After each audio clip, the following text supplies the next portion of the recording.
A lot of times when we teach pronunciation, we don't do it in a way that gives students the tools to actually internalize or totally understand what they're doing and why they're doing it.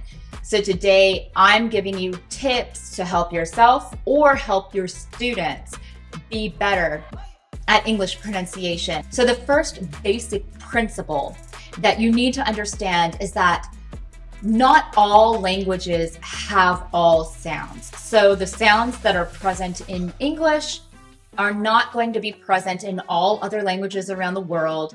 Sounds that happen in Mandarin don't happen in English. Now you know this, right? Like this is not some revelatory idea, but it's interesting that we expect learners to understand the difference between like I and E or E, and they really do not have that sound frame built into their brains. It's not part of their phonetic makeup. They have to learn contrast. So the first principle is not all languages have all sounds. Most learners cannot hear all of the sounds that are present in English because naturally they do not have that framework. And what you need to do as a learner is learn to build contrast, because meaning in language when it comes to sound is all about contrast. Not even accuracy, like total accuracy. It's about, can one sound be different from another? When we're talking about contrast, one seems to be like the easiest to understand, and that would be between voiced and voiceless sounds. In English, all vowels are voiced. Now, most vowels in the world are voiced. There are a few like interesting languages that have voiceless vowels.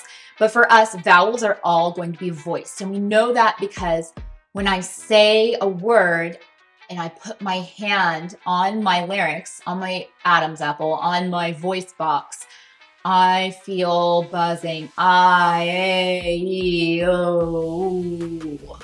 I feel it moving. It's in the consonants that we have to understand the contrast, because voiced and voiceless consonants, they have different contrast in different parts of the mouth. So they give us different letters. They give us different sounds that we give different meaning to. The other thing is that sometimes a voiceless sound will sound voiced in a different, like a voiced environment. So like if a voiceless sound is between vowels, sometimes that takes on that.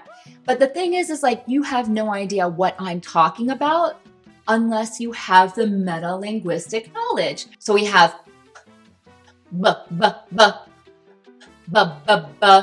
So that's the difference between pig and big. Pig, b, b, big. Pig, big. Pig, big. And if you can't hear the difference, like some languages like Arabic can't hear the differences between the voiced and voiceless consonants, then, you know, that's something that we need to work on. It's very different to be talking about something that's a pig and something that might be big. Pay attention to what your tongue is doing, because the position of the tongue, or if the lips are doing, what is making the difference between consonant sounds? So we'll start there. It could be your lips. You know, there's something called bilabials. There's gonna be labiodentals. There's alveolar, blah, blah, blah. It can go on and on. But basically like a b, when I'm using two lips, am I using my tongue to the back of my teeth? Am I using my tongue to come between my lips and under the teeth, like the TH sound? Is my tongue coming back and hitting the palate? Or a sh, sh, sh? Is it up there? Am I hitting the very back? K, k, k? So what is your tongue doing? Pay attention to what you feel. Pay attention to what you see. I tell everybody, practice in the bathroom so you can feel comfortable looking in the mirror and practicing like position of the tongue. What do you hear when you say g, g, g, g? In the bathroom, it always seems to have the best acoustics, and it has a mirror, and you're alone. So all of these are really good places to practice something you might feel mighty foolish practicing. And I talked about tongue position when it came to consonants, but tongue position when we talk about vowels becomes really important because it not only changes the vowel, but the vowel quality. So the difference between ah and eh, your tongue is going to do something different. If you don't know what your tongue is doing, then it's really difficult for a teacher to give you good feedback on how to make an accurate sound that has contrast to another vowel. That's especially the case with like the I vowel or ah for some. You know, these are sometimes very small changes in the opening of the mouth or the position of the tongue.